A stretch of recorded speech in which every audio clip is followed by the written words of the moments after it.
Ken, our ratings on the show have gone up substantially during these wacky times because and I have a theory on this.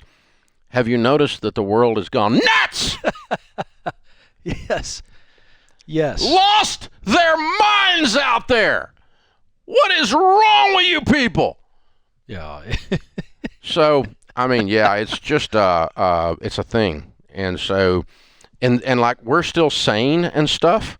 Oh yeah. Like, like we believe in like the truth and the law of gravity still will cause you to hit the sidewalk when you jump off a building and stuff like that. There are some things you can believe in that are true and safe and calm, and kindness does matter, not just anger. And our pulse rate hasn't changed. So people are like, why? How come they're not scared over there at Ramsey Solutions? How come they're not lost their minds?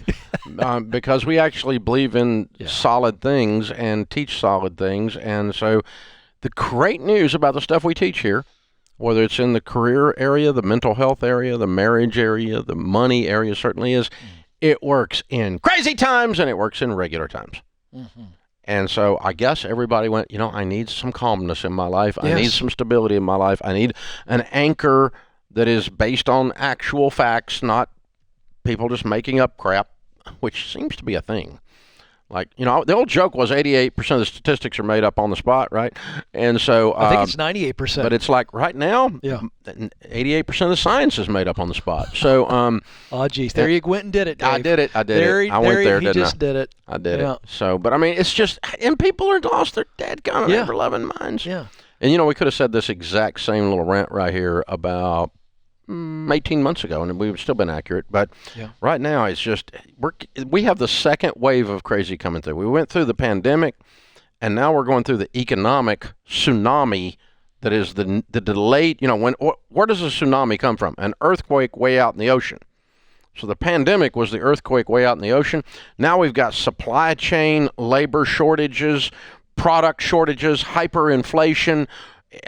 Stinking. Have you noticed the price of your gasoline going into your car? $5 a gallon today in New York. $5 a gallon. And I saw another headline that's... And they don't even drive there. No, they don't. They don't. It's interesting. What we talk about here at Ramsey Solutions, whatever category that you just listed out, the reality is that when you've got discipline, when you've got a plan, when the crazy times hit, and they will, you don't have to go crazy. But everybody else is going crazy because they weren't ready for it. They don't know what to do. They don't know how to get out of it. And you're right. It is a very interesting time right now where there are some people, Dave, that are trying to elongate the panic. I got my existential crisis out of the way about 30 years ago, so I kind of got that one in my rearview mirror. I went ahead and had my midlife crisis early, so I was always an overachiever. So you raised the bar so high. It's just like I was 27 years old, so I mean I went broke, lost everything. The kids, I couldn't feed the kids, and I lost my mind, and I didn't know what I was going to do, and so that's all kind of back there ways. And so I'm kind of like some of this other stuff hits, I just yawn now. I'm like, oh, is that all it is? Here's something I've never asked you on the show, and I want to ask you because it's really relevant. Do you notice a difference between the headlines and what you see every day? We travel the country still. We live here in Tennessee. I just see a huge disparity between what we're being told is going on versus what I see every day. Do you sense that? Well, I've been in 5 states in 15 days.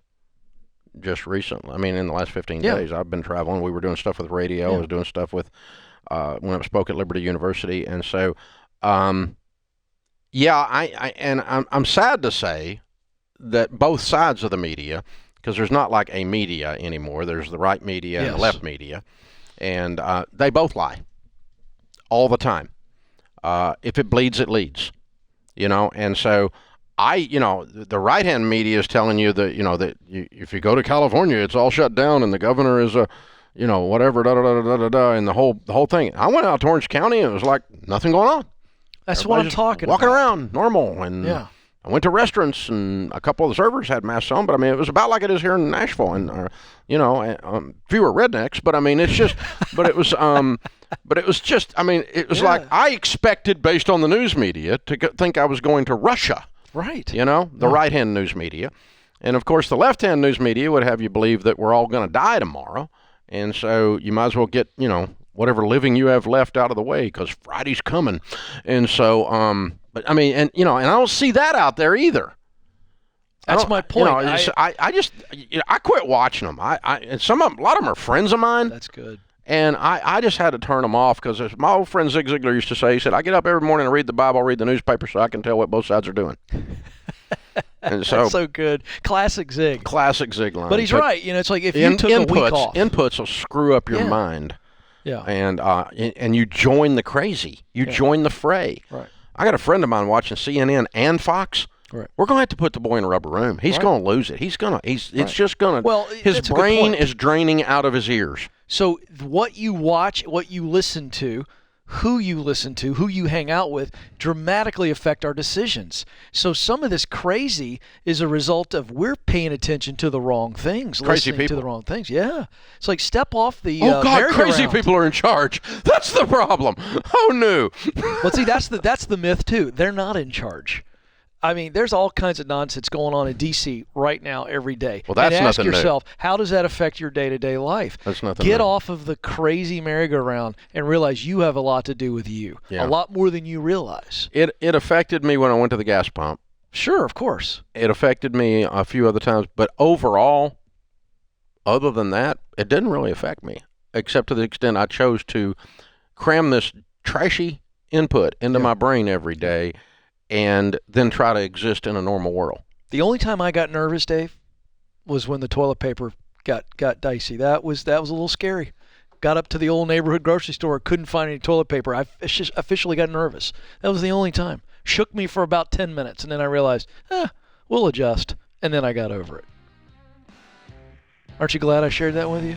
Yeah, and you have to know that if the biggest crisis that you've had in your life was TP, you're blessed. You're in pretty good shape, buddy. You're just pretty good shape. I'm just saying. Relax, everybody. Daniel Boone didn't have TP, and he made it. Which is why I adjusted after 10 minutes. Davy Crockett they figured had out no a way. TP, but he figured out a way. Didn't have American Express. He left home without it.